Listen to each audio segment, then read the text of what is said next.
दुनिया भर में कोरोना संक्रमितों की संख्या बढ़कर 8 करोड़ के पार हो गई है। इस वायरस से अब तक 1,76,469 लोगों की मौत हो चुकी है। वहीं अब तक 56,911,211 लोग ठीक भी हो चुके हैं। वहीं अमेरिका, भारत और ब्राजील में कोरोना वायरस के संक्रमितों की संख्या सबसे ज्यादा मामले गए। वहीं अमेरिका और भारत में कोरोना संक्रमण के कुल मामले में 1 करोड़ से ज्यादा हो गए हैं।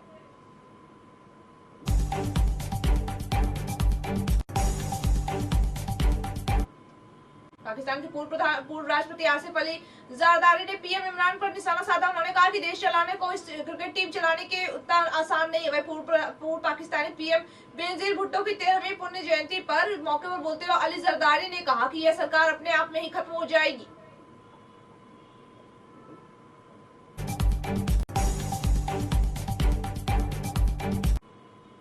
अमेरिका के निवर्तमान राष्ट्रपति डोनाल्ड ट्रंप ने $200 बिलियन को कोविड-19 राहत बिल पर हस्ताक्षर किया। वहीं इस दिन उन्होंने कई दिनों से चली आ रही टाल मटोल के बाद उसको समाप्त कर दिया। अमेरिका भर में व्यवसायों और लोगों की इसके लिए लंबे समय से मांग की जा रही थी। वहीं इस बिल में अमेरिका में कोरोना की वजह रोजगार से हाथ धोने वाले लोगों को बड़ी राहत मिली है।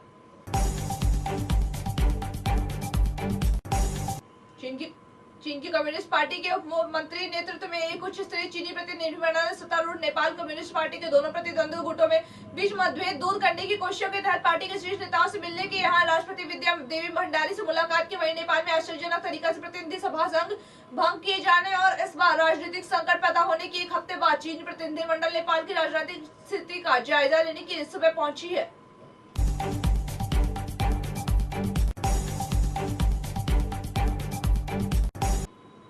पाकिस्तान की बालूचिस्तान की आजादी के लिए लड़ने वाली मानवाधिकार कार्यकर्ता करीमा बालूच की टोरंटो में हुई हत्या के बाद शनिवार को श्रद्धांजलि सभा हुई। वहीं पाकिस्तान में उनकी आत्मा की शांति के लिए उन्हें श्रद्धांजलि अर्पित की गई और पाकिस्तानी सेना की जुल्म के खिलाफ लड़ने वाली करीमा के लिए टोरंटो के निकाह हार्बर्ट फ्रंट में हुई सभा उनके परिजनों और मित्र भी शामिल हुए।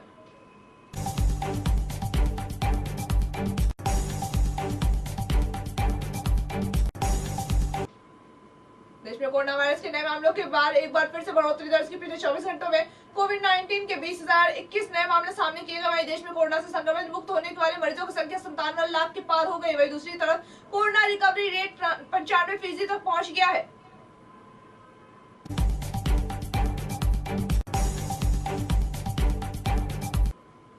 वरिष्ठ कांग्रेस नेता पूर्व केंद्रीय मंत्री पी चिदम्बरम ने कहा कि यूपीए चेयरपर्सन का पद प्रधानमंत्री का पद नहीं है। न ही शरद पवार गठबंधन का चेयरमैन खुद को घोषित करना चाहते हैं, क्योंकि ऐसा कोई बात अभी तक हुआ नहीं है। वहीं यह बयान उन अफवाहों पर आया जिसमें कहा जा रहा है शरद पवार संयुक्त प्रगतिशील गठबंधन के चेयरपर्सन हो सकते हैं। चिदम्बरम ने कहा, मुझे नहीं लगता शरद पवार यूपीए के चेयरपर्सन घोषित होना चाहते हैं।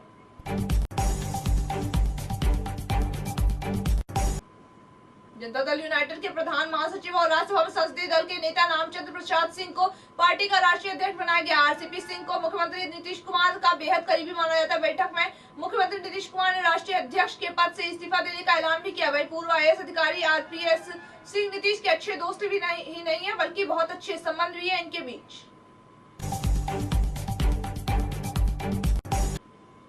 भारत की पश्चिमी एशिया पर पहुंच जाने के बाद विदेश मंत्री एस जयशंकर कतर पहुंचे। यहां पर कारोबार, ऊर्जा सहयोग और कतर में काम कर रहे भारतीय कामगारों के मुद्दे पर चर्चा करेंगे। दोहा पहुंचाने के लिए जयशंकर ने ट्वीट किया कि दौरे की शुरुआत भारत कतर कारोबारी चर्चा के साथ हुई। वहीं दोनों की देश साझा कारोबारी भागीदारी मजबूत करने पर ही राजी हो गई। वही दौरान ने आत्मनिर्भर भारत से पैदा होने वाले अवसरों को रूबरू भी कराया है।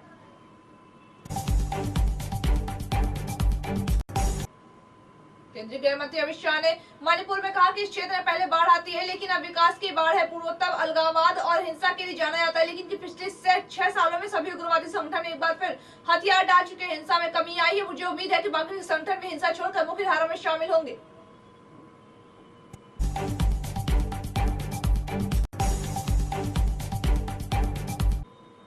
तमिलनाडु में अपनी पहले चुनावी रैली में सत्तारूढ़ अन्नामुक्त ने रविवार को अपने सहयोगी भाजपा को 2 टूक कहा, अगर हम अगले साल होने वाले विधानसभा चुनाव पर जीते नहीं तो भाजपा को सरकार में कतई शामिल नहीं करेंगे। भाजपा को यह स्वीकार करना चाहिए कि तमिलनाडु में हम बड़े भाई की भूमिका में है। रैली में अन्नामुक्त के वरिष्ठ नेता और उप समन्वयक केपी मुनुस्वामी ने कहा कि भाजपा को चुनाव में मुख्यमंत्री पद के लिए पलानीस्वामी के उम्मीदवार का समर्थन करने और सरकार में उसकी गैर भागीदारी जैसी शर्तों को मानना चाहिए।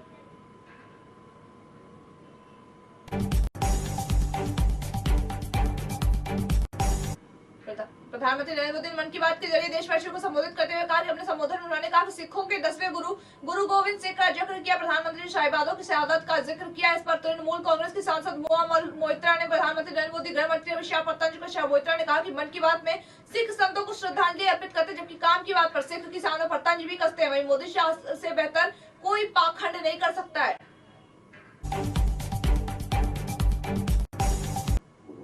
शिवसेना नेता और राज्यसभा सांसद संजय राउत की पत्नी वर्षा रावत को प्रवर्तन निदेशालय में बैंक धन संशोधन मामले पूछताछ के लिए 29 दिसंबर को तलब किए से लेकर राउत तिलमिला उठे हैं। वही वे आज दोपहर बाद कॉन्फ्रेंस कर सकते हैं। वही उन्होंने प्रधानमंत्री नरेंद्र मोदी को, गृह मंत्री अमित शाह और पार्टी के मुखपत्र सामने के जरिए निशाना साधा। उन्होंने कहा कि सीबीआई, ईडी और आयकर विभाग उनकी बहुमत के रखवाले हैं।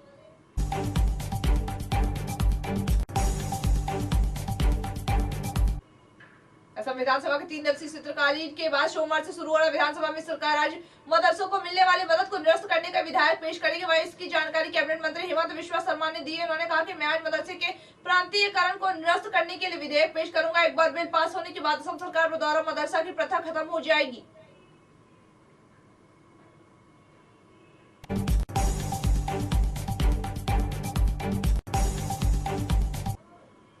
28 दिसंबर को देश की सबसे पुरानी पार्टी कांग्रेस का 136वां स्थापना दिवस मनाया गया। वहीं पार्टी के स्थापना दिवस में एक दिन पहले राहुल गांधी विदेश दौरे पर। पार्टी का कहना है कि वे व्यक्तिगत यात्रा पर रवाना हुए हैं। वहीं राहुल ऐसे समय पर विदेश यात्रा गए जब एक तरफ देश में किसान आंदोलन चला, वहीं दूसरी तरफ पार्टी की स्थापना दिवस में इसे लेकर केंद्रीय मंत्री और मध्य प्रदेश के मुख्यमंत्री शिवराज सिंह चौहान ने उन पर तंज भी कसा है।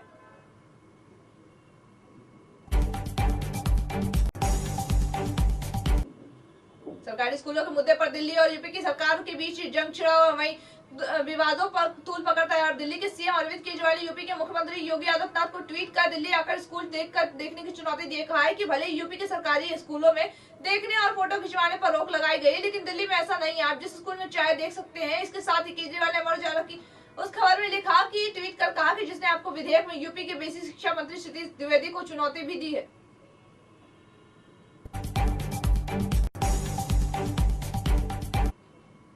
आम आदमी पार्टी उत्तर प्रदेश में पंचायत चुनाव पार्टी के चुनाव निशान झाड़ू पर लगे। भ्रष्टाचार मुक्त यूपी और आम जनता के हाथों में ताकत देने के बाद केजरीवाल सरकार ने दिल्ली मॉडल के नाम पर चुनाव में उतरेंगे। इसके बाद प्रदेश की सभी सीटों पर विधानसभा चुनाव भी लड़ा जाएगा। वहीं दिल्ली में वाजिदपुर सीट से आप विधायक और कानपुर नगर जिले में प्रभारी राजेश गुप्ता और प्रदेश प्रभारी रुचि गुप्ता ने कल्याणपुर बगिया क्रॉसिंग के पास VLC बिल्डिंग स्थित कार्यालय में रविवार को समीक्षा बैठक भी की है।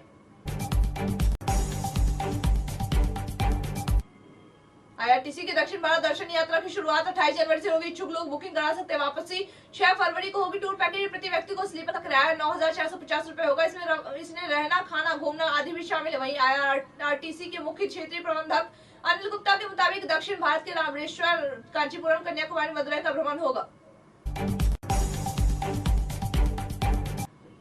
गाय बचाओ किसान बचाओ आंदोलन में शामिल होने से रोकने के लिए पूर्व केंद्रीय मंत्री प्रदीप जैन आदित्य को पुलिस ने घर में ही नजरबंद कर दिया। इसके विरोध में उन्होंने उन पर आमरण अनशन शुरू कर दिया। वहीं इसके अलावा अध्यक्ष अरविंद वरिष्ठ को पुलिस घर के कोतवाली से भी लेकर उधर 12 गांव प्रदर्शन कर 155 कांग्रेसियों को पुलिस ने गिरफ्तार भी कर लिया। देर शाम सभी को छोड़ा गया है।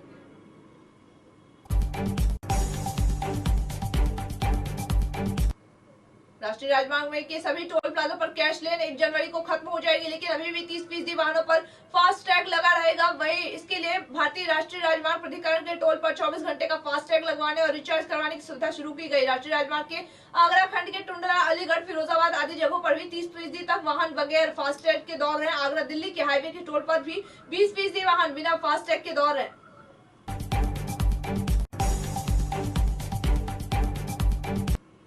वैश्विक बाजारी में तेजी का अनुसरण करते हुए प्रमुख शेयर सूचकांक सेंसेक्स और निफ्टी में भी शुरुआती कारोबार को दौरान तेजी देखने को मिली। वही दौरान BSE सेंसेक्स 316.93 अंक वही 0.77% बढ़कर सार्वकालिक उच्च स्तर पर पहुंचे। दूसरी बार NSE निफ्टी 110.55 अंक पर 0.80% चढ़ गया है।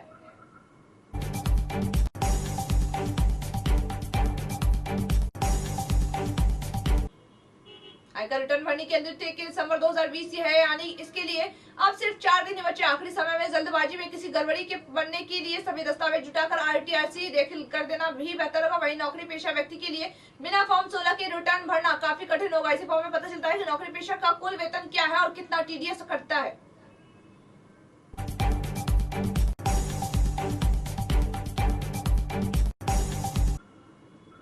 जानकारी। तेल कंपनियों की ओर से डीजल और पेट्रोल की कीमतें आज कोई बढ़ोतरी नहीं देखी गई। वह लगातार 21वें दिन पेट्रोल और डीजल की कीमतें में कोई बदलाव नहीं, जिससे उपभोक्ताओं को काफी राहत भी मिली है। आपको बता दें प्रतिदिन सुबह 6 बजे पेट्रोल और डीजल की कीमतों में बदलाव मिला। सुबह 6 बजे ही नई दरें लागू की गई है। वहीं पेट्रोल और डीजल के दाम में एक्साइज ड्यूटी, डीलर कमीशन और अन्य चीजों को जोड़ने की भी दोगुना की हो जाएगा।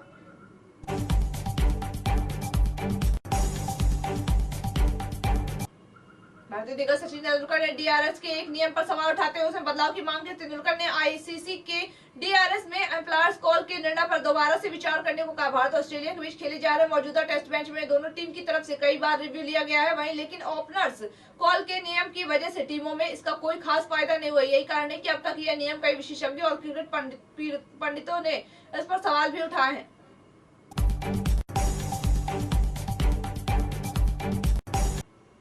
भारत में तेज गेंदबाज उमेश यादव ऑस्ट्रेलिया के खिलाफ दूसरे टेस्ट में क्रिकेट मैच के तीसरे दिन के खेल के दौरान चोटिल हो गए। वहीं उन्हें लंगड़ाते हुए मैदान छोड़ना पड़ा। ऐसा लग रहा था कि ऑस्ट्रेलिया की दूसरी पारी का 8वां ओवर अपना चौथा ओवर करते समय 33 वर्षीय उमेश के घुटने में चोट लगी। उन्होंने इससे पहले अपने दूसरे ओपन ओवर में सलामी बल्लेबाजी का बर्न्स आउट भी किया। वह अच्छी लक्ष्य लेकर चल रहे थे।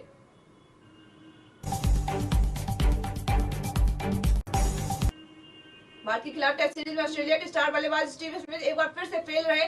मेलबर्न में खेले जा रहे दूसरे टेस्ट मैच की पहली पारी में 0 पर आउट होने के बाद वो दूसरी पारी में भी अब मात्र 8 रन ही बना सके। वहीं स्मिथ का यह एमसीजी के मैदान में दोनों पारियों को मिलाकर सबसे कम स्कोर रहा है।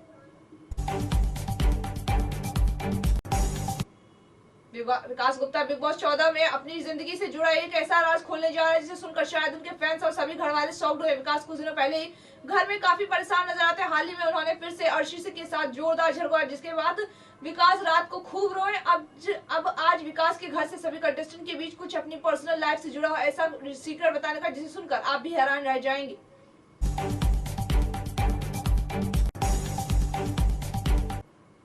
बिग बॉस 14 के कंटेस्टेंट से छोटे पर्दे की अभिनेत्री पवित्रा पूनिया के पिताजी की तबीयत खराब होने के चलते उन्हें अचानक से दिल्ली के लिए रवाना होना पड़ा। ऐसा बताया जा रहा है कि गिरने की वजह से उनके पिता की गंभीर चोटें आई और उनकी हालत गंभीर बताई जा। वहीं पवित्रा पूनिया ने एक शूटिंग में व्यस्त थी, लेकिन पिता की स्थिति में जानते ही वो दिल्ली के लिए रवाना हो गए। उन्होंने अपने सोशल मीडिया हैंडल पर इस बात की जानकारी दी है।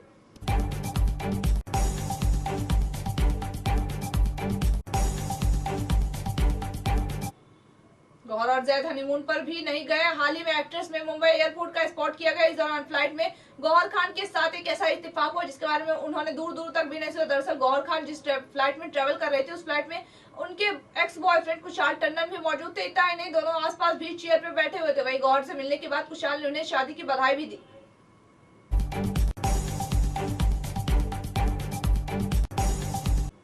अमिताभ बच्चन की नाती नव्या नवेली और जावेद जाफरी के बेटे मिजान जाफरी के रियूम्ड रिलेशनशिप को लेकर अक्सर चर्चा में रहती है। वहीं फिलहाल दोनों के बीच फिर से चर्चा हो रही है कि इस बार वजह से है कि नव्या नवेली की एक फोटो पर मिजान का कमेंट। दरअसल नव्या ने हाल ही में अपना एक इंस्टाग्राम अकाउंट पर पब्लिक किया है और अब उन्होंने अपने इंस्टाग्राम पर एक ऐसी फोटो शेयर की जिसमें वो छत पर बैठी नजर आ रही है।